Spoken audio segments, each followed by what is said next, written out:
Front part cup shape రావడానికి ఇప్పటి వరకు చాలా మెథడ్స్ ని షేర్ చేశాను. బట్ ఈ మెథడ్ ని మాత్రం ఫస్ట్ టైం షేర్ చేస్తున్నా. ఫ్రంట్ పార్ట్ ని సింపుల్ గా ఇలా షోల్డర్ కి మిడిల్ లోకి మార్క్ చేసుకోండి. మిడిల్ లోకే కరెక్ట్ గా మార్క్ చేసుకోండి.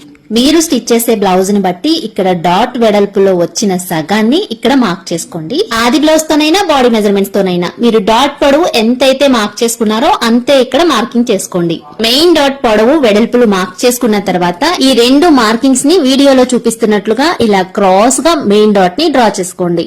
మనం కరెక్ట్ గా మార్క్ చేయడం ఎంత ఇంపార్టెంటో ఆ మార్కింగ్ పైన కరెక్ట్ గా స్టిచ్ పడేలాగా స్టిచ్ వేయడం అంతకన్నా ఇంపార్టెంట్. మెయిన్ డాట్ ని ఇలా స్టిచ్ చేసుకున్న తర్వాత వీడియోలో చూపిస్తున్నట్లుగా ఒక హాఫ్ ఇంచు ఇలా పైకి మార్క్ చేసుకుని మెయిన్ డాట్ ని కట్ చేసుకోండి. ఇలా కట్ చేసుకోవడం వల్ల మనకి బ్లౌజ్ బాడీ పైన వేసుకున్న తర్వాత చెస్ట్ అనేది జారిపోకుండా పర్ఫెక్ట్ గా నిలబడుతుంది. మెయిన్ డాట్ ని పర్ఫెక్ట్ గా కుట్టగలిగితే చాలు మనకి front part cup shape correct గా వచ్చేస్తుంది. మెయిన్ డాట్ ఒకటి పర్ఫెక్ట్ గా స్టిచ్ చేయగలిగితే మిగతా 2 డాట్స్ ఆటోమేటిక్ గా పర్ఫెక్ట్ గా వస్తాయి. ఇక్కడ మీకు ఫ్రంట్ రౌండ్ షేప్ కావాలి అంటే కప్ షేప్ రావాలి అనుకుంటే డాట్ కి మధ్య కొంచెం గ్యాప్ ఉండేలా చూసుకొని డాట్స్ అనేవి స్టిచ్ చేసుకోండి. ఫ్రంట్ పార్ట్ కప్ షేప్ కాకుండా షార్ప్ గా కావాలి అనుకుంటే డాట్ కి మధ్య గ్యాప్ అనేది కొంచెం తక్కువ ఉండేలాగా చూసుకొని స్టిచ్ చేసుకోండి. ఇక్కడ డాట్స్ స్టిచ్ వేయడమే ఇంపార్టెంట్ కాదు. లైనింగ్ బ్లౌజెస్ స్టిచ్ చేస్తున్నప్పుడు వీడియోలో చూపిస్తున్నట్లుగా లైనింగ్ కి బ్లౌజ్ పీస్ కి మధ్య అస్సలు లూజ్ అనేదే లేకుండా నేను ఎలా స్టిచ్ చేశానో అంత నీట్ గా స్టిచ్ చేసుకోగలిగితే మనకి ఫ్రంట్ పార్ట్ అనేది కరెక్ట్ గా వచ్చేస్తుంది. మరి పర్ఫెక్ట్ గా